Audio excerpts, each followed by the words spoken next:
ನನ್ನ ಎಲ್ಲ ಆತ್ಮೀಯ ವಿದ್ಯಾರ್ಥಿ ಮಿತ್ರರೇ, ನೋಡಿ ಡಿಪ್ಲೊಮಾ CET ಅಪ್ಲೈಡ್ ಸೈನ್ಸ್ನಲ್ಲಿ 2 ವಿಡಿಯೋಸ್ ಅಪ್ಲೋಡ್ ಮಾಡಿದ್ದೀನಿ. ಈಗ 3ನೇ video properties of solids and liquids. ನೋಡಿ, ಪ್ರಾಪರ್ಟೀಸ್ ಆಫ್ ಸಾಲಿಡ್ಸ್ ಎಲ್ಲ ಮುಗಿದಿದೆ. ಈಗ ಪ್ರಾಪರ್ಟೀಸ್ ಆಫ್ ಲಿಕ್ವಿಡ್ಸ್ ಅಲ್ಲಿ ಬರೋಣ. ಅದರಲ್ಲಿ ಫಸ್ಟ್ ನೀವೇನಪ್ಪ ಅಂತಂದರೆ, ಪ್ರಾಪರ್ಟೀಸ್ ಆಫ್ ಲಿಕ್ವಿಡ್ಸ್ ಅಲ್ಲಿ ಥ್ರಸ್ಟ್ ಅಂದರೆ ಏನು ನೋಡಿ. ಥ್ರಸ್ಟ್ ಅಂತಂದ್ರೆ ಏನಪ್ಪಾ ಅಂತಂದ್ರೆ, ನೀವು ಯಾವುದೇ ಒಂದು ಲಿಕ್ವಿಡ್ ತಗೊಂಡ್ರೆ, ಈಗ ಒಂದು ಕಂಟೈನರ್ ಲಿಕ್ವಿಡ್ ಹಾಕಿದ್ರೆ ದಟ್ ಲಿಕ್ವಿಡ್ ಆ ಲಿಕ್ವಿಡ್ ಏನ್ ಮಾಡ್ತದೆ, it exerts force on normal force on the surface of the container. ಆ ಕಂಟೈನರ್ ಒಳಗಡೆ ಒಂದು ಲಿಕ್ವಿಡ್ ಹಾಕಿದಾಗ this liquid exerts normal force on the surface of the container. ಈ ನಾರ್ಮಲ್ ಫೋರ್ಸ್ ಅಂತಂದ್ರೆ ಪರ್ಪೆಂಡಿಕ್ಯುಲರ್ ಡೈರೆಕ್ಷನ್ ಅಲ್ಲಿ ಆಗುತ್ತೆ ಅಂತ. This total normal force exerted by liquid on the surface of the container. Total normal force exerted by the liquid on the surface of the container is called thrust ಅಂತ. Thrust ಅಂದ್ರೆ it is nothing but force. Liquid ಅಲ್ಲಿ ಅದನ್ನ force ಅನ್ನ thrust ಅಂತ ಕರೀತಾರೆ. Total normal force exerted by the liquid on the surface of container is called thrust ಅಂತ. Next thrust ಆದ್ಮೇಲೆ pressure ಅಂತ ಬರುತ್ತೆ. Pressure thrust acting per unit area. ಇದೆಲ್ಲ thrust acting per unit area is called pressure. Thrust ಅಂತಂದ್ರೆ it is nothing but force divided by area. ಇದನ್ನ pressure ಅಂತ ಕರೀತಾರೆ. ನೋಡಿ, ಪ್ರೆಷರ್ ನ ಕಂಡುಹಿಡಬೇಕು ಅಂತಂದ್ರೆ ಲಿಕ್ವಿಡ್ ಅಲ್ಲಿ ಯಾವುದೇ ಪಾಯಿಂಟ್ ಅಲ್ಲಿ, ಇನ್ಸೈಡ್ ದಿ ಲಿಕ್ವಿಡ್ ಯಾವುದೇ ಪಾಯಿಂಟ್ ಅಲ್ಲಿ ನಾವು ಪ್ರೆಷರ್ ಕಂಡುಹಿಡಿಬಹುದು. ಅದಕ್ಕೆ ಏನಪ್ಪ ಫಾರ್ಮುಲಾ ಯೂಸ್ ಮಾಡ್ತೀವಿ ಅಂತಂದ್ರೆ, P is equal to rho GH. ನೋಡಿ, ಸಿಂಬಲ್ಗಳು ಬೇರೆ ಬೇರೆ ಇರ್ತದೆ. ನೀವು ಈ ಸಿಂಬಲ್ ಫಾಲೋ ಮಾಡಿ, ಆಯ್ತಾ? ಮುಂದಕ್ಕೂ ಯೂಸ್ ಆಗುತ್ತೆ. ಒಂದೊಂದು ಬುಕ್ಕಲ್ಲಿ ಸಿಂಬಲ್ಗಳು ಬೇರೆ ಕೊಟ್ಟಿರ್ತಾರೆ. ಒಂದು ಪ್ರೆಷರ್ ನ ಕಂಡುಹಿಡಬೇಕಂದ್ರೆ ಲಿಕ್ವಿಡ್ ಸರ್ಫೇಸ್ ಒಳಗಡೆ the formula used is P is equal to rho into G into H ಅಂತ. ಇಲ್ಲಿ ರೋ ಅಂತಂದ್ರೆ ಏನಪ್ಪಾ ಅಂತಂದ್ರೆ density, mass density or simply density. ಈಗ ಡೆನ್ಸಿಟಿ ಆಫ್ ದಿಸ್ ಲಿಕ್ವಿಡ್, ಯಾವ ಲಿಕ್ವಿಡ್ ಇದೆ ಆ liquid density of liquid. Suppose ಏನಾದರೂ ಲಿಕ್ವಿಡ್ ಈಸ್ ವಾಟರ್ ಆಗಿದ್ರೆ ಡೆನ್ಸಿಟಿ ಆಫ್ ವಾಟರ್ ಈಸ್, ನೆನ್ಪಿಟ್ಕೋಬೇಕು, 1000 kg/m³.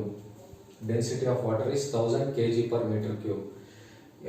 ಜಿ ಅಂತಂದ್ರೆ ಆಕ್ಸಲರೇಷನ್ ಡ್ಯೂ ಟು ಗ್ರಾವಿಟಿ. ಇದಕ್ಕೆ ರೋ ಅಂತ ಕರೀತಾರೆ. Rho RHO rho, ROW rho ಅಲ್ಲ, RHO ರೋ ಅಂದ್ರೆ ಡೆನ್ಸಿಟಿ ಆಫ್ ಲಿಕ್ವಿಡ್. ಜಿ ಅಂತಂದ್ರೆ ಆಕ್ಸಲರೇಷನ್ ಡ್ಯೂ ಟು ಗ್ರಾವಿಟಿ. ನಿಮ್ಗೆ ಗೊತ್ತಿರ್ತದೆ ಇದು. Acceleration due to gravity, this is equal to 9.81 m/s². 9.81 m/s². ಅಥವಾ ಒಂದೊಂದ್ಸಲಿ ಅದನ್ನ 10 ಅಂತಾನು ತಗೋತಾರೆ. ಸೈನ್ಸ್ ಅಲ್ಲಿ 10 ಅಂತಾನು ತಗೋತಾರೆ.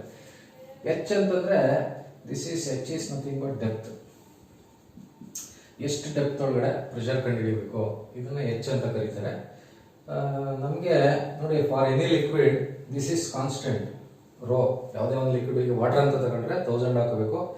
ಬೇರೆ ಬೇರೆ ಲಿಕ್ವಿಡ್ ಬಂದಾಗ ಅದ್ರದ್ದು ಕೊಟ್ಟಿರ್ತಾರೆ ರೋ ಎಷ್ಟು ಅಂತ. ಕೊಟ್ಟಿಲ್ಲ ಅಂತಂದ್ರೆ ಅದ್ರದ್ದು ಸ್ಪೆಸಿಫಿಕ್ ಗ್ರಾವಿಟಿ ಅಂತ ಬರುತ್ತೆ, ಅದು ಕೊಟ್ಟಿರ್ತಾರೆ. ಆ ಸ್ಪೆಸಿಫಿಕ್ ಗ್ರಾವಿಟಿ ಜೊತೆಗೆ 1000 ಮಲ್ಟಿಪ್ಲೈ ಮಾಡಿದ್ರೆ ರೋ ಬರುತ್ತೆ. ನಿಮಗೆ ಅದೊಂದೆರಡು ಪ್ರಾಬ್ಲಮ್ ಮಾಡಿಸ್ತೀನಿ ಆಮೇಲೆ.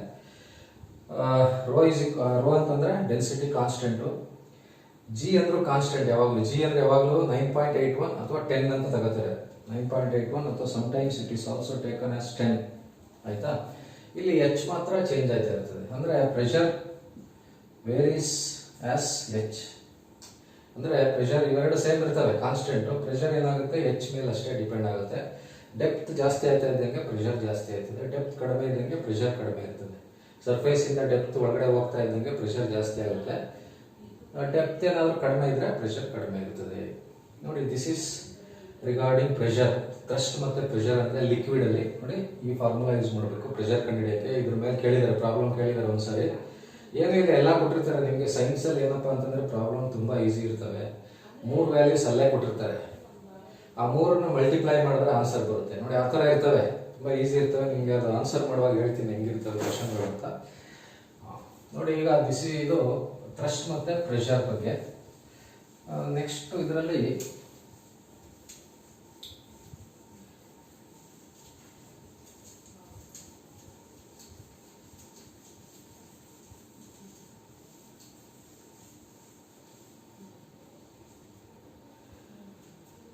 ಕೋಹೆಷನ್ ಅಥವಾ ಕೋಹೆಸಿವ್ ಫೋರ್ಸ್ ಅಥವಾ ಅಂಡ್ ಅಡೇಷನ್ ಅಂತ ಬರುತ್ತೆ. ಅಡೇಷನ್, ಕೋಹೆಷನ್ ಅಂಡ್ ಅಡೇಷನ್ ಅಂದ್ರೆ ಏನು ಅಂತ ತಿಳ್ಕೋಬೇಕು. ಕೋಹೆಷನ್ ಅಂತಂದ್ರೆ force of attraction between the molecules of same substance. Force of attraction between the molecules of same substance ಅಂದ್ರೆ ಈ force of attraction between water molecule attract ಆದ್ರೆ ಅದಕ್ಕೆ ಕೋಹೆಷನ್, ಕೋಹೆಸಿವ್ ಫೋರ್ಸ್ ಅಂತ ಕರೀತಾರೆ. Force of attraction between the molecules of same substance. Force of attraction between the molecules of same substance is called cohesion or cohesive force. ಹಂಗಂದ್ರೆ ಈಗ ಒಂದು beaker ಅಲ್ಲಿ ಒಂದು ಯಾವುದೋ ಒಂದು ಕಂಟೈನರ್ ಅಲ್ಲಿ ವಾಟರ್ ಇರ್ತದೆ ಅನ್ಕೊಳ್ಳಿ, ವಾಟರ್ ಇರ್ತದೆ. ಈ ವಾಟರ್ ಮಾಲಿಕ್ಯೂಲ್ ಅಟ್ರಾಕ್ಟ್ ಆದ್ರೆ ಅದಕ್ಕೆ ಕೋಹೆಸಿವ್ ಫೋರ್ಸ್, ಕೋಹೆಷನ್ ಅಂತ ಕರೀತಾರೆ. Force of attraction between the molecules of same substance is called cohesion ಅಥವಾ cohesive force. ಅದೇ ತರ force of attraction between the molecules of different substances. Force of attraction between the molecules of different substances. ಹಂಗಂದ್ರೆ ಏನು? Force of attraction between, ಈಗ ಇದು glass ಅನ್ಕೊಳ್ಳಿ, this is glass, ಇದು water. Force of attraction between glass molecule and water molecule ಬೇರೆ ಬೇರೆ ಇದ್ರೆ ಅಡೇಷನ್ ಅಂತ ಕರೀತಾರೆ. Force of attraction between the molecules of same substance ಅಂದ್ರೆ ವಾಟರ್ ಮಾಲಿಕ್ಯೂಲ್ ಜೊತೆ ಫೋರ್ಸ್ ಆಫ್ ಅಟ್ರಾಕ್ಷನ್ ಇದ್ರೆ cohesion. Force of attraction between the molecules of different substance ಅಂದ್ರೆ ಅದಕ್ಕೆ ಅಡೇಷನ್ ಅಂತ ಕರೀತಾರೆ. ನೀವು ಅಡೇಸಿವ್ಸ್ ಅಂತ ಕೇಳಿರ್ಬೋದು. ಅಡೇಸಿವ್ಸ್ ಅಂತಂದ್ರೆ ಗಮ್. ಈಗ ಗಮ್ ಏನ್ ಮಾಡ್ತಾರೆ? ಪೇಪರ್ನ ಗೋಡೆಗೆ ಅಂಟಿಸ್ತಾರೆ ಅಲ್ವಾ? ಅಂದ್ರೆ ನೋಡಿ, ಬೇರೆ ಬೇರೆ ಸಬ್ಸ್ಟೆನ್ಸ್, ಡಿಫರೆಂಟ್ ಸಬ್ಸ್ಟೆನ್ಸ್ ಅಂತ ಬಂದಾಗ ಅಡೇಷನ್ ಅಂತ ಕರೀತಾರೆ. ಸೇಮ್ ಸಬ್ಸ್ಟೆನ್ಸ್ ಅಂತ ಇದ್ರೆ ಕೋಹೆಷನ್. ಇದಕ್ಕೇನಪ್ಪ ಅಂತಂದ್ರೆ force of attraction between the molecules of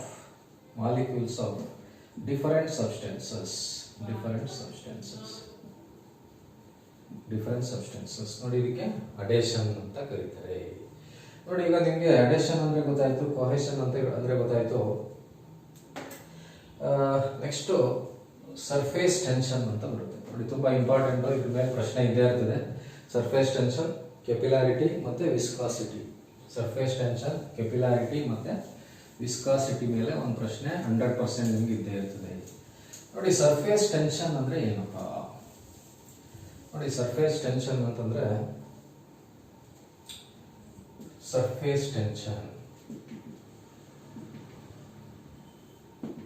ಈಗ ಸರ್ಫೇಸ್ ಟೆನ್ಷನ್ ಎಕ್ಸ್ಪ್ಲೈನ್ ಮಾಡಬೇಕು ಅಂತಂದ್ರೆ, ಈಗ ನೀವು ಯಾವುದೇ ಒಂದು ಇದನ್ನ ತಗೊಳ್ಳಿ, ಯಾವುದೋ ಒಂದು ಬಕೆಟ್ ಅಲ್ಲಿ ನೀರು ತಗೊಂಡು ಆ ನೀರದ್ದು ಸರ್ಫೇಸ್ ಅಬ್ಸರ್ವ್ ಮಾಡಿ, ಅಥವಾ ಯಾವ್ದ್ರಲ್ಲಾರು ತಗೊಳ್ಳಿ, ಬಕೆಟ್ ಯಾವುದೋ ಒಂದು ಕಂಟೈನರ್ ಅಲ್ಲಿ ತಗೊಳ್ಳಿ, ಆ ನೀರದ್ದು ಸರ್ಫೇಸ್ ಅಬ್ಸರ್ವ್ ಮಾಡಿದ್ರೆ ನಿಮ್ಗೆ ಯಾವ ಸರ್ಫೇಸ್ ಫ್ಲಾಟ್ ಇರಲ್ಲ. ಕರೆಕ್ಟ್ ಆಗಿ ಅಬ್ಸರ್ವ್ ಮಾಡಿದ್ರೆ ಮಾತ್ರ ಗೊತ್ತಾಗುತ್ತೆ. ಯೂಶುವಲಿ ಸರ್ಫೇಸ್ ಯಾವಾಗಲೂ ಸ್ವಲ್ಪ ಈ ತರ ಬಲ್ಜ್ ಆಗಿರ್ತದೆ. ಸರ್ಫೇಸ್ ಆಫ್ ಎನಿ ಲಿಕ್ವಿಡ್, ಯಾವುದೇ ಲಿಕ್ವಿಡ್ ತಗೊಂಡ್ರೆ, ಮರ್ಕ್ಯೂರಿ ತಗೊಂಡ್ರೆ ಇದು ಮೇಲಕ್ಕೆ ಬಂದಿರ್ತದೆ, ಬೇರೆ ತಗೊಂಡ್ರೆ ವಾಟರ್ ತಗೊಂಡ್ರೆ ನೋಡಿ ಹಿಂಗ್ ಬಂದಿರ್ತದೆ. ಇದು ಫ್ಲಾಟ್ ಇರಲ್ಲ, ಕರೆಕ್ಟ್ ಫ್ಲಾಟ್ ಇರಲ್ಲ, ಸ್ವಲ್ಪ ಬಲ್ಜ್, ಸ್ವಲ್ಪ ಎಳ್ದಂಗಿರ್ತದೆ. ಆಯ್ತಾ? ಏನಕ್ಕಪ್ಪ ಅದು ಅಂತಂದ್ರೆ ನೋಡಿ, ಒಂದು ಮಾಲಿಕ್ಯುಲರ್ ಥಿಯರಿ ಅಂತ ಇದೆ. ಮಾಲಿಕ್ಯುಲರ್ ಥಿಯರಿ ಅಂದ್ರೆ ಏನಪ್ಪಾ ಅಂತಂದ್ರೆ, ಈಗ ಒಂದು ಕಂಟೈನರ್ ತಗೊಂಡ್ರೆ, ಕಂಟೈನರ್ ಅಲ್ಲಿ ಲಿಕ್ವಿಡ್ ವಾಟರ್ ತಗೊಳ್ಳೋಣ, ಇದು ಸರ್ಫೇಸ್ ಅನ್ಕೊಳ್ಳಿ, ಇಲ್ಲಿ ವಾಟರ್ ಮಾಲಿಕ್ಯೂಲ್ಸ್ ಇರ್ತವೆ.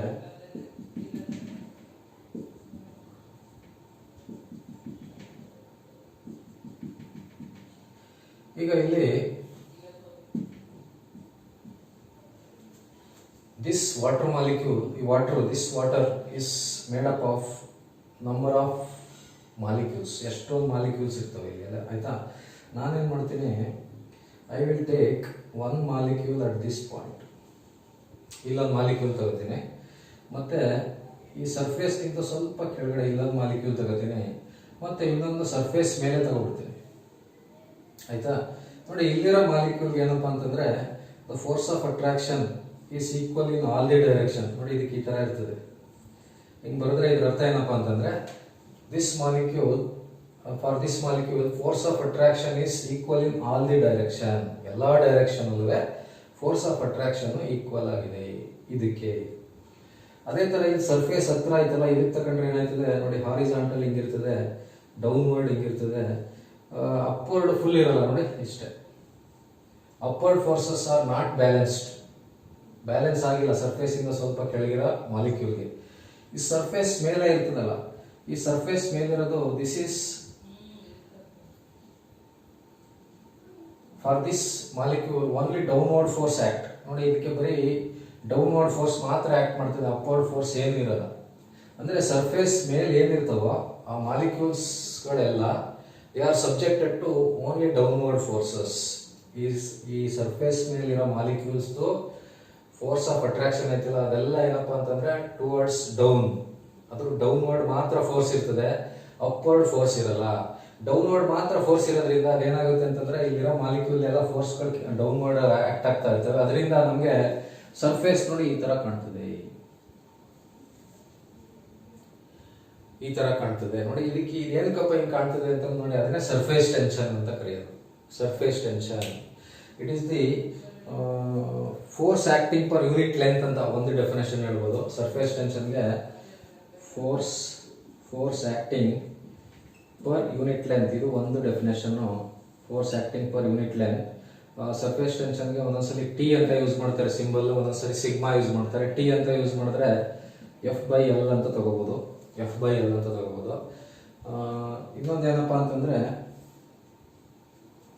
it is the property of liquid which behaves like a, it is the property of liquid ನೋಡಿ ಈ ತರ ಹೇಳ್ಬೋದು. it is the property of liquid which behaves like a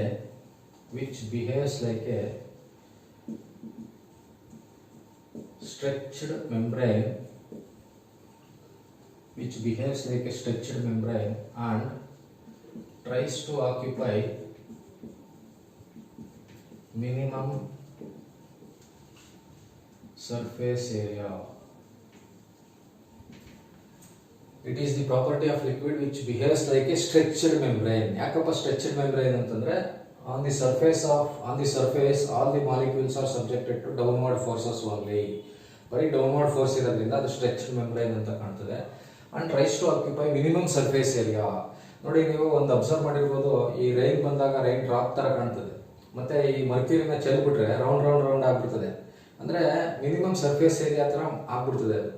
ಆ ಪ್ರಾಪರ್ಟಿ ಏನಂತ ಕರೀತಾರೆ, ಸರ್ಫೇಸ್ ಟೆನ್ಷನ್. ಇದು ಒಂದು ಡೆಫಿನೇಷನ್. ಇದು ಇನ್ನೊಂದು definition. T is equal to force acting per unit length ಅಂತ. ಸರ್ಫೇಸ್ ಅಲ್ಲಿ force acting per unit length. ನೋಡಿ ಈಗ ಇದ್ರದ್ದು ಯೂನಿಟ್ ಏನಪ್ಪಾ ಅಂದ್ರೆ newton per metre. Unit of surface tension is newton per metre. ನೋಡಿ ಸರ್ಫೇಸ್ ಟೆನ್ಷನ್ ಅಂತಂದ್ರೆ ಮಾಲಿಕ್ಯುಲರ್ ಥಿಯರಿ ಪ್ರಕಾರ ಈ ತರ ಎಕ್ಸ್ಪ್ಲೈನ್ ಮಾಡಬಹುದು. ಡೆಫಿನೇಷನ್ ಹೇಳಿ ಅಂದ್ರೆ ಈ ತರ ಒಂದು ಡೆಫಿನೇಷನ್. ಇನ್ನೊಂದು ಫಾರ್ಮುಲಾ ಪ್ರಕಾರ ಹೇಳ್ಬೇಕಂತಂದ್ರೆ F/L ಅಂತ. ಸರಿನಾ? ನೋಡಿ ಇವಾಗ ಸರ್ಫೇಸ್ ಟೆನ್ಷನ್ ಅಲ್ಲಿ ಗ್ಯಾರಂಟಿ ಒಂದು ಪ್ರಶ್ನೆ ಇರ್ತದೆ. ಈ ಸರ್ಫೇಸ್ ಟೆನ್ಷನ್ಗೆ ವಾಟ್ ಆರ್ ದಿ ಫ್ಯಾಕ್ಟರ್ಸ್ ಅಂದ್ರೆ ಈಗ ಟೆಂಪರೇಚರ್ ಜಾಸ್ತಿ ಆದಾಗ ಸರ್ಫೇಸ್ ಟೆನ್ಷನ್ ಏನಾಗುತ್ತೆ? ಒಂದು 3 ಫ್ಯಾಕ್ಟರ್ ಇದೆ. Factors on which surface tension depends. ಇದು important. Factors on which surface tension depends.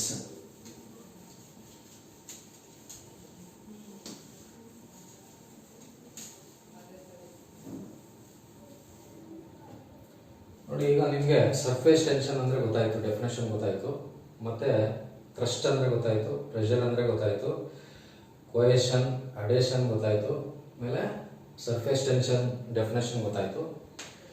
ಈಗ on factors which depends on surface tension, on which surface tension depends ಅಂತಂದ್ರೆ ನಂಬರ್ 1 ಟೆಂಪರೇಚರ್, ನಂಬರ್ 2 contamination,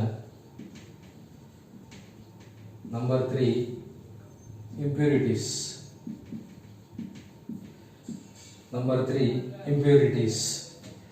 ನೋಡಿ ಟೆಂಪರೇಚರ್ನ increase ಮಾಡಿದ್ರೆ ಇದು ತುಂಬಾ important.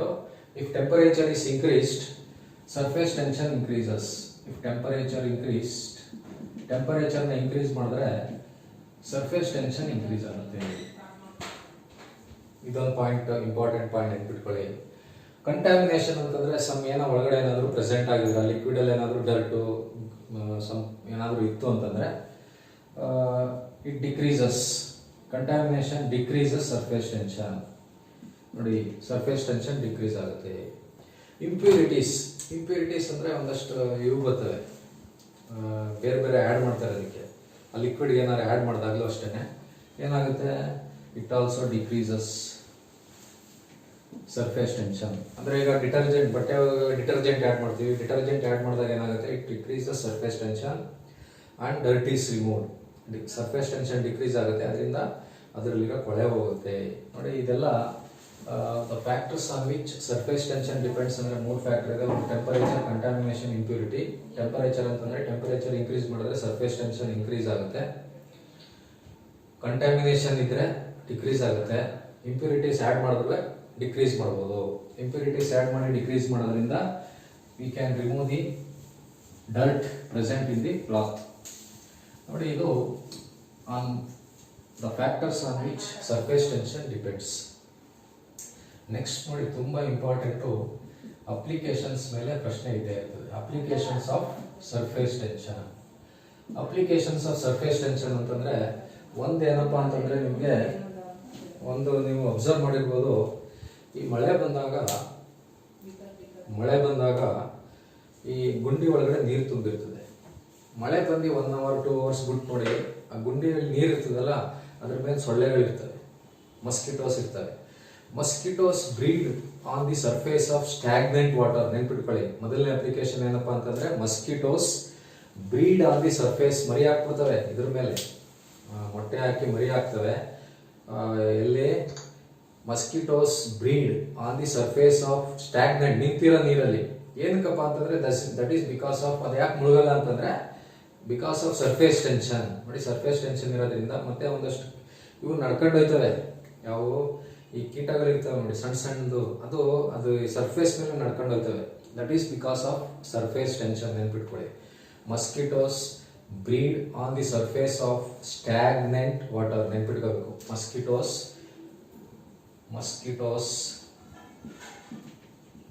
Bread on the surface of stagnant. ತುಂಬಾ important, stagnant water. This is one of the application of surface tension. Second one ಏನಪ್ಪಾ ಅಂತಂದ್ರೆ ಈ LED shorts ಅಂತ ಬರುತ್ತೆ. ಲೆಡ್ ಶಾರ್ಟ್ ಅಂದ್ರೆ ಈ ಗುಂಡುಗಳು, ಸಣ್ಣ ಗುಂಡುಗಳಿದಾವೆ ನೋಡಿ, ಗುಂಡುಗಳು. ಈ ಶಾರ್ಟ್ ಪುಟ್ಟು ಅಷ್ಟೇನೆ, ಇದು ಲೆಡ್. ಈ ಮೋಲ್ಟನ್ ಲೆಡ್ ನ ಏನ್ ಮಾಡ್ತಾರೆ, in the absence of gravity pour ಮಾಡ್ತಾರೆ. ಪೋರ್ ಮಾಡಿದಾಗ ಏನಾಗುತ್ತೆ, ಅದು surface tension, because of surface tension round ಆಗ್ಬಿಡ್ತದೆ. Tries to occupy minimum surface area. Round ಗುಂಡುಗಳು ತಯಾರಿಸದಂಗೆ ಈ ಲೆಡ್ ಶಾರ್ಟ್ ಅಂತಂದ್ರೆ ಮೋಲ್ಟನ್ ಲೆಡ್ ನ ಪೋರ್ ಮಾಡ್ತಾರೆ in the absence of gravity. ಅದೇನಾಯ್ತದೆ, ರೌಂಡ್ ಆಗ್ಬಿಡುತ್ತೆ. ನೀವು ಬೇಕಂದ್ರೆ ಯಾರು ಮರ್ಕ್ಯೂರಿ ಲ್ಯಾಬ್ ಅಲ್ಲಿ ನೋಡಿದ್ರೆ, ಮರ್ಕ್ಯೂರಿ ಚೆಲ್ಬಿಟ್ರೆ ಎಲ್ಲ ರೌಂಡ್ ಆಗ್ಬಿಡುತ್ತೆ, ಅದು ಹಿಡ್ಕೊಳ್ಳೋಕೆ ಕಷ್ಟ. ಅದೇ ತರ lead shots in the absence of lead shot prepare ಮಾಡೋದು ಹೆಂಗಪ್ಪ ಅಂತಂದ್ರೆ ಮೋಲ್ಟನ್ ಲೆಡ್ ಅಂದ್ರೆ ಈ ಲೆಡ್ ನ ನೀರ್ ತರ ಮಾಡ್ಕೋತಾರೆ, ಅದಕ್ಕೆ ಮೋಲ್ಟನ್ ಲೆಡ್ ಅಂತ ಕರೀತಾರೆ. ಆ ಮೋಲ್ಟನ್ ಲೆಡ್ ನ ಇನ್ ದಿ ಆಬ್ಸೆನ್ಸ್ ಆಫ್ ಗ್ರಾವಿಟಿ ಮೇಲಿಂದ ಪೋರ್ ಮಾಡಿದಾಗ ಅದೇನಾಗ್ತದೆ, ರೌಂಡ್ ಗುಂಡು ತರ ಆಗ್ಬಿಡ್ತದೆ. ಅದೇನೆ ಶಾರ್ಟ್ ಪುಟ್ ಅಂದ್ರೆ ಅದೇನೆ lead shots. This is also one of the application of surface tension. ಆಯ್ತಾ? Next rain drop assumes application or examples ಆಯ್ತದೆ. ಯೂಶುವಲಿ ಎಕ್ಸಾಂಪಲ್ಸ್ ಇದೊಂದು ಅಪ್ಲಿಕೇಶನ್ ಆಗುತ್ತೆ, ಇದು ಎಕ್ಸಾಂಪಲ್. ಆಯ್ತಾ? Rain drop assumes the shape of sphere. ನೋಡಿ, spherical ತರ ಬರುತ್ತೆ rain drop ಅಂತ ಆಯ್ತದೆ. ರೈನ್ ಡ್ರಾಪ್ ಬರುವಾಗ ಸ್ಪೆರಿಕಲ್ ಶೇಪ್ ಅಲ್ಲಿ ಬರುತ್ತೆ. That is also because assumes the shape of sphere. This is also because of surface tension. but ಇದು ಅಷ್ಟೇನೆ, ಇದು ಸರ್ಫೇಸ್ ಟೆನ್ಷನ್ ಗೋಸ್ಕರನೇ ಆಗೋದು. ನೆಕ್ಸ್ಟ್ ಸೋಪ್ನ ಆಡ್ ಮಾಡಿದಾಗ, soap is added to water, it reduces surface tension. Reduce ಆಗೋದ್ರಿಂದ ಅದರಲ್ಲಿರೋ dirt remove ಆಗುತ್ತೆ. ಆಯ್ತಾ? when soap is added to water, it reduces surface tension and dirt is removed. This is also an example for surface tension. Soap is added to water, reduces surface tension. Next ಇನ್ನೊಂದು ಏನಪ್ಪಾ ಅಂತಂದ್ರೆ ಇನ್ನೊಂದು example ಏನಂದ್ರೆ ಈ ಇದಕ್ಕೆ ಯಾವುದಕ್ಕೆ ಈ turbulent water ಅಂತಂದ್ರೆ ಈಗ ನೀವು ಸಮುದ್ರದಲ್ಲಿ ಅಲೆಗಳು ಜೋರಾಗಿ ಬರ್ತಾ ಇರ್ತವೆ, ಈ ಹಡಗಿನಲ್ಲಿ ಹೋಗ್ತಾ ಇರ್ತಾರಲ್ಲ, ಜೋರಾಗಿ ಇದು ಬರ್ತಾ ಇದ್ದಾಗ ಅಲೆಗಳು ಅದನ್ನ ಕಾಮ್ ಡೌನ್ ಮಾಡಬೇಕು ಅಂತಂದ್ರೆ ಆ ಸೇಲರ್ಸ್ ಹಡಗಲ್ಲಿ ಇರ್ತಾರಲ್ಲ ಅವ್ರು ಏನ್ ಮಾಡ್ತಾರೆ, 1 ಡ್ರಾಪ್ ಆಯಿಲ್ ಹಾಕ್ತಾರೆ ಯಾವುದಕ್ಕೆ, ವಾಟರ್ಗೆ. A drop of oil is poured on turbulent water. ಅವಾಗ ಏನಾಗುತ್ತೆ, ಅದು ಕಾಮ್ ಆಗ್ಬಿಡ್ತದೆ. ಬಿಕಾಸ್ ಏನಪ್ಪಾ ಅಂತಂದ್ರೆ ಸರ್ಫೇಸ್ ಟೆನ್ಷನ್ ರಿಡ್ಯೂಸ್ ಮಾಡ್ತದೆ. ಆಯಿಲ್ ಏನ್ ಮಾಡ್ತದೆ, it reduces the surface tension of water. ಅವಾಗ ಏನಾಗುತ್ತೆ, ಜೋರಾಗಿ ಹೋಯ್ತಾ ಇರೋ ಅಲೆ ಏನಾಗುತ್ತೆ, ಕಾಮ್ ಡೌನ್ ಆಗುತ್ತೆ. ಒಂದೇ ಒಂದು ಡ್ರಾಪ್ ಹಾಕ್ಬಿಟ್ರೆ ಫುಲ್ ಎಲ್ಲ ಸ್ಪ್ರೆಡ್ ಆಗ್ಬಿಡ್ತದೆ ನೋಡಿ. That is because of surface tension. ನೋಡಿ, ಸರ್ಫೇಸ್ ಟೆನ್ಷನ್ ಅಂತ ಬಂದಾಗ ನೆನ್ಪಿಟ್ಕೋಬೇಕು, ಒಂದು ಮಸ್ಕಿಟೋಸ್ ಮರಿ ಆಗ್ತಾವಲ್ಲ ಅದ್ರ ಮೇಲೆ ಸ್ಟಾಗ್ನೆಂಟ್ ವಾಟರ್ ಅದು. ನೆಕ್ಸ್ಟ್ ಲೆಡ್ ಶಾಟ್ಸ್ ಗುಂಡುಗಳು. ಆಮೇಲೆ rain drop assumes the shape of spherical. That is also because when soap is added to water it reduces surface tension and removes dirt. This is also one of the example of surface tension.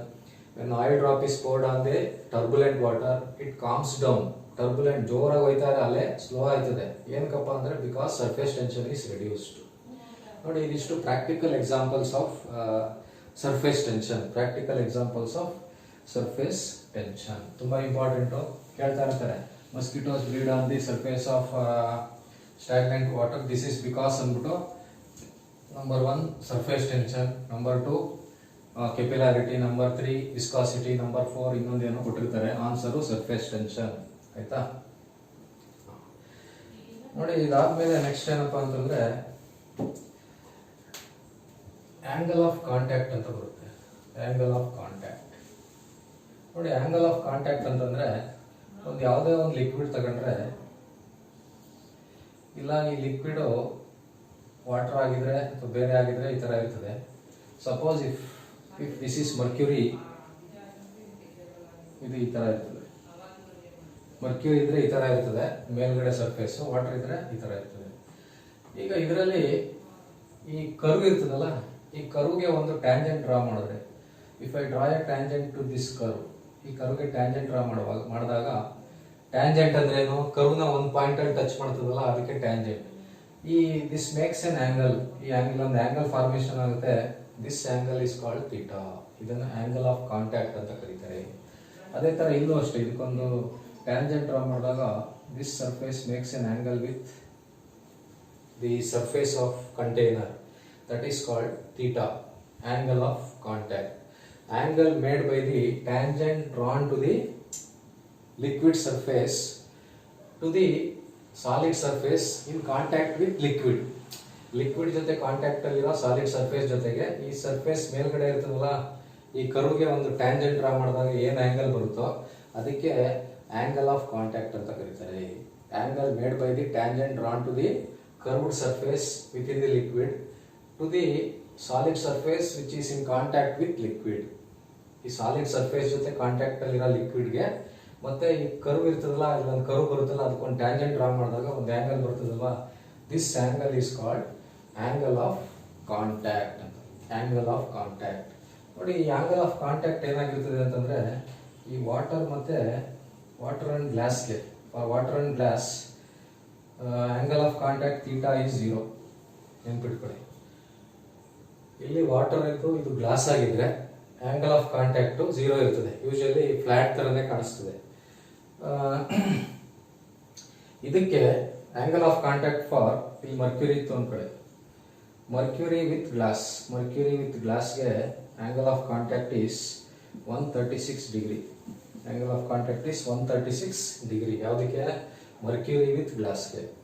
Water with ಗ್ಲಾಸ್ಗೆ angle of contact is 0 degree. ನೋಡಿ, angle of contact ಅಂತಂದ್ರೆ the tangent drawn to the liquid surface, the angle made by the tangent drawn to the liquid surface to the solid surface which is in contact with the liquid. ಅದಕ್ಕೆ angle of contact ಅಂತ ಕರೀತಾರೆ. Angle of contact is 0 for water with glass and 136 degree for mercury with glass. mercury with glass ಗೆ 136, ಇದಕ್ಕೆ ಎಷ್ಟು? Water with glass ಗೆ 0 degree. ಇದು angle of contact ಬಗ್ಗೆ ಎಷ್ಟು ತಿಳ್ಕೊಂಡ್ರೆ ಸಾಕು ನೀವು.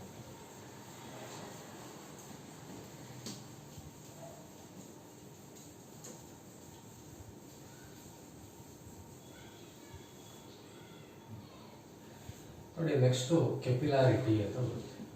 ಕೆಪಿಲಾರಿಟಿ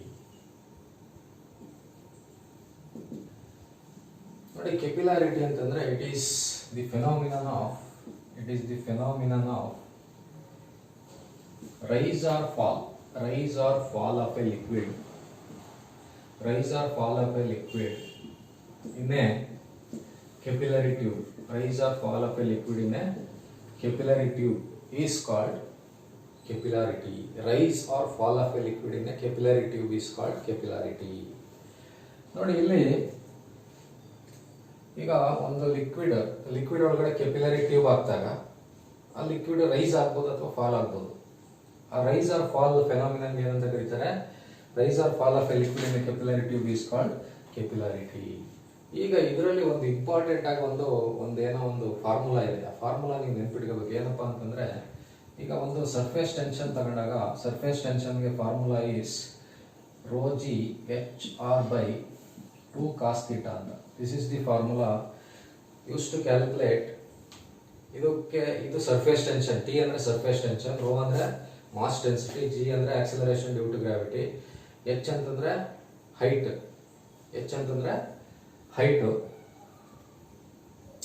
ಎಷ್ಟಕ್ಕೆ ರೈಸ್ ಆಯ್ತು ಅಂತ, ಎಷ್ಟು ಹೈಟ್ಗೆ ರೈಸ್ ಆಯ್ತು ಅಥವಾ ಎಷ್ಟು ಹೈಟ್ಗೆ ಫಾಲ್ ಆಯ್ತು, ಅದು ಎಚ್ ಅಂದ್ರೆ. ಆರ್ ಅಂತಂದ್ರೆ ರೇಡಿಯಸ್ ಆಫ್ ಕೆಪಿಲರಿ ಟ್ಯೂಬ್. ನೋಡಿ, ಇಲ್ಲಿ ರೋ ಅಂತಂದ್ರೆ ಮಾಸ್ ಡೆನ್ಸಿಟಿ, ಜಿ ಅಂದ್ರೆ acceleration due to gravity, H ಅಂತಂದ್ರೆ height of rise or fall, R ಅಂತಂದ್ರೆ ರೇಡಿಯಸ್ ಆಫ್ ಕೆಪಿಲರಿ ಟ್ಯೂಬ್ ಅಂತ. ಸಿ ಟಿ ಅಂದ್ರೆ ಕೆಪಿಲರಿ ಟ್ಯೂಬ್. ಥೀಟಾ ಅಂತಂದ್ರೆ ಆಂಗಲ್ ಆಫ್ ಕಾಂಟ್ಯಾಕ್ಟ್.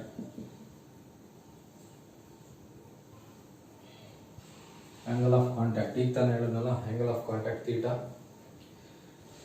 ನೋಡಿ, ಇದರಲ್ಲಿ ಸಪೋಸ್ ನಿಮಗೆ ವಾಟರ್ ಇದೆ ಅನ್ಕೊಳ್ಳಿ. ಕೆಪಿಲರಿ ವಾಟರ್ ರೈಸ್ ಆಯ್ತೈತೆ. ಕೆಪಿಲರಿ ಟ್ಯೂಬ್ ಒಳಗಡೆ ವಾಟರ್ ಹಾಕಿದೀವಿ ಅನ್ಕೊಳ್ಳಿ. ವಾಟರ್ ಅಂತ ಬಂದಾಗ ವಾಟರ್ಗೆ ನೋಡಿ, ಇದು ಕಾನ್ಸ್ಟೆಂಟು 1000, ಈ ಜಿ ಕಾನ್ಸ್ಟೆಂಟು 10 ಅಥವಾ 9.81. ಆಮೇಲೆ ಈ cos theta is equal to ಏನಪ್ಪಾ ಅಂತಂದ್ರೆ, ಫಾರ್ ವಾಟರ್ ಇಟ್ ಈಸ್ 0 ಅಂತ ಹೇಳಿದೆ. Angle of contact is 0 for ವಾಟರ್ಗೆ 0 ಆಗ್ತಾಗ ಕಾಸ್ 0 ಅಂದ್ರೆ 1 ಆಯ್ತದೆ. ಅವಾಗ ಟಿ ಇಸ್ ಈಕ್ವಲ್ ಟು ಏನಾಯ್ತದೆ, rho G H R divided by 2 ಅಂತ ಬರುತ್ತೆ. Rho G H R by 2 ಅಲ್ವಾ? Rho G H R by 2. ಆಮೇಲೆ ಫಾರ್ ಎನಿ ಲಿಕ್ವಿಡ್ ದಿಸ್ ಇದು ಅಷ್ಟೇ, ಸರ್ಫೇಸ್ ಟೆನ್ಷನ್ ಕಾನ್ಸ್ಟೆಂಟ್ ಇರ್ತದೆ. ಒಂದೊಂದು ಲಿಕ್ವಿಡ್ಗೆ ಒಂದೊಂದು ಸರ್ಫೇಸ್ ಟೆನ್ಷನ್ ಬರುತ್ತೆ. ಇಲ್ಲಿ ನೋಡಿ, ಇದು ಕಾನ್ಸ್ಟೆಂಟು, ಆಮೇಲೆ ಬಿಡಿ 2 ಕಾನ್ಸ್ಟೆಂಟ್. ಅವಾಗ ಏನಾಗ್ತದೆ ಅಂತಂದ್ರೆ, ಎಲ್ಲ ಕಾನ್ಸ್ಟೆಂಟ್ ಅಂತ ತಗೊಂಡಾಗ H R is equal to constant ಅಂತ ಬರುತ್ತೆ. ಆಯ್ತಾ? ಅಥವಾ H is proportional to 1/r ಅಂತ ಹಾಕಬಹುದು. H is proportional to 1/r. H R is equal to constant. ನೋಡಿ, ಇವೆಲ್ಲ ಕಾನ್ಸ್ಟೆಂಟ್ ಅಂತಂದ್ರೆ ಇವೆಲ್ಲ ಈ ಕಡೆ ತಂದ್ಬಿಟ್ರೆ, ನೋಡಿ ನಿಮಗೆ ಇವೆಲ್ಲ ಈ ಕಡೆ ತಗೊಬಂದ್ಬಿಟ್ರೆ H R is equal to ಏನಾಯ್ತದೆ, T into 2 divided by rho G. ನೋಡಿ, ಇವೆಲ್ಲ ಕಾನ್ಸ್ಟೆಂಟೇ. ಯಾವುದೇ ಒಂದು ಲಿಕ್ವಿಡ್ ವಾಟರ್ ತಗೊಂಡ್ರೆ ನೋಡಿ 1000, 9.81. ಇದು ಟಿ ಎಷ್ಟು ಆಗ್ತದೆ ವಾಟರ್ಗೆ. 2 ಮತ್ತೆ 2 ನಂಬರ್ ಕಾನ್ಸ್ಟೆಂಟ್, ಇಷ್ಟು ಕಾನ್ಸ್ಟೆಂಟ್ ಆಗ್ಬಿಡ್ತದೆ. ನೋಡಿ, H R is equal to constant ಆಯ್ತು.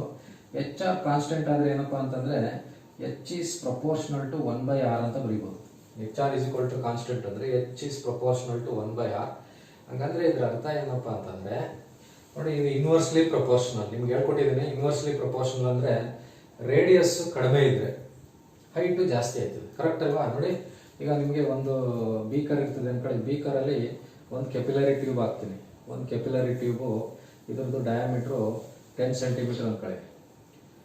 ಇನ್ನೊಂದು ಕೆಪಿಲರಿ ಟ್ಯೂಬ್ದು ಡಯಾಮೀಟ್ರು 5 ಸೆಂಟಿಮೀಟರ್ ಡಯಾಮೀಟ್ರು, ಅಥವಾ ರೇಡಿಯಸ್ ಏನೋ ಒಂದು ರೇಡಿಯಸ್ ತಗೊಳ್ಳಿ, ರೇಡಿಯಸ್ 10 ಸೆಂಟಿಮೀಟರ್, ರೇಡಿಯಸ್ 5 ಸೆಂಟಿಮೀಟರ್. ಈಗ ಯಾವ ಕೆಪಿಲರಿ ಟ್ಯೂಬಲ್ಲಿ ಹೈಯೆಸ್ಟ್ ಹೈಟ್ ಜಾಸ್ತಿ ಬರುತ್ತೆ ನೋಡಿ, ಸಣ್ಣದ್ರಲ್ಲಿ ಜಾಸ್ತಿ ಬರುತ್ತೆ. ಅಂದರೆ ಇದು ಜಾಸ್ತಿ ಆದರೆ ಹೈಟ್ ಕಡಿಮೆ ಆಯ್ತದೆ, ರೇಡಿಯಸ್ ಜಾಸ್ತಿ ಆದರೆ ಹೈಟ್ ಕಡಿಮೆ ಆಯ್ತದೆ, ರೇಡಿಯಸ್ ಕಡಿಮೆ ಇದ್ರೆ ಹೈಟ್ ಜಾಸ್ತಿ ಆಯ್ತದೆ. ನೋಡಿ, ಇದೊಂದು ತುಂಬ ಇಂಪಾರ್ಟೆಂಟ್ ಕ್ವಶನ್ಗಳು ಕೇಳ್ತಾರೆ, ನೆನ್ಪಿಟ್ಕೊಳ್ಳಿ. ಒಂದು HR is equal to constant, ಇನ್ನೊಂದು H is inversely proportional to radius. Capillarity ಅಂತಂದ್ರೆ it is the phenomenon of rise or fall of a liquid in a capillary tube. There is ಒಂದು ರಿಲೇಷನ್ ಏನಪ್ಪಾ ಅಂತಂದ್ರೆ ಇದೊಂದು ನೆನ್ಪಿಟ್ಕೊಂಡ್ರೆ ಸಾಕು. HR is equal to constant ಒಂದು, H is inversely proportional to R. ಹಂಗಂದ್ರೆ ಅರ್ಥ ಏನು, ಕೆಪಿಲರಿ ಟ್ಯೂಬ್ ರೇಡಿಯಸ್ ಕಡಿಮೆ ಇದ್ರೆ ಹೈಟ್ ಜಾಸ್ತಿಗೆ ಕೆಪಿಲರಿ ಇದು ಅದ್ರ ಒಳಗಡೆ ಇರೋ ಲಿಕ್ವಿಡ್ ಜಾಸ್ತಿ ಹೈಟ್ಗೆ ರೈಸ್ ಆಗ್ತದೆ. ಕೆಪಿಲರಿ ಟ್ಯೂಬ್ ರೇಡಿಯಸ್ ಜಾಸ್ತಿ ಇದ್ರೆ ಅಲ್ವಾ, ಕಾಮನ್ ಸೆನ್ಸ್ ಕರೆಕ್ಟ್ ತಾನೆ, ಕಾಮನ್ ಸೆನ್ಸ್. ನೋಡಿ, ಇದಿಷ್ಟು ಕೆಪಿಲಾರಿಟಿ ಬಗ್ಗೆ ಆಯ್ತಾ. ಕೆಪಿಲಾರಿಟಿ ಇನ್ನೂ ಇದೆ, ಇದನ್ನು ನೆಕ್ಸ್ಟ್ ವಿಡಿಯೋನಲ್ಲಿ ಕಂಟಿನ್ಯೂ ಮಾಡ್ತೀನಿ.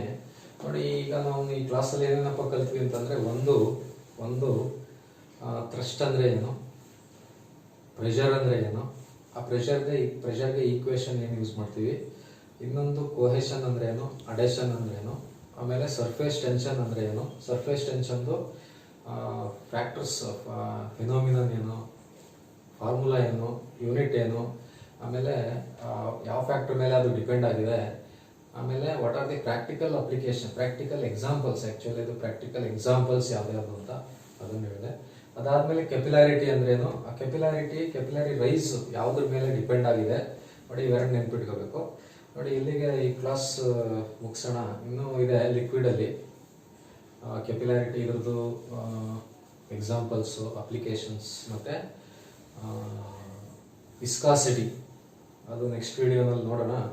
ನೋಡಿ, ಯಾರ್ಯಾರು ವಿಡಿಯೋ ನೋಡ್ತಾ ಇದ್ದೀರಾ ಅವರಿಗೆಲ್ಲ ಒಳ್ಳೇದಾಗಲಿ, ಚೆನ್ನಾಗಿ ಓದಿ, ಒಳ್ಳೆ ರ್ಯಾಂಕ್ ತೊಗೊಳ್ಳಿ ಅಂತ ಹೇಳ್ತಾ ಈ ಕ್ಲಾಸ್ ಮುಗಿಸ್ತೀನಿ. ಎಲ್ಲರಿಗೂ all the best. Thank you.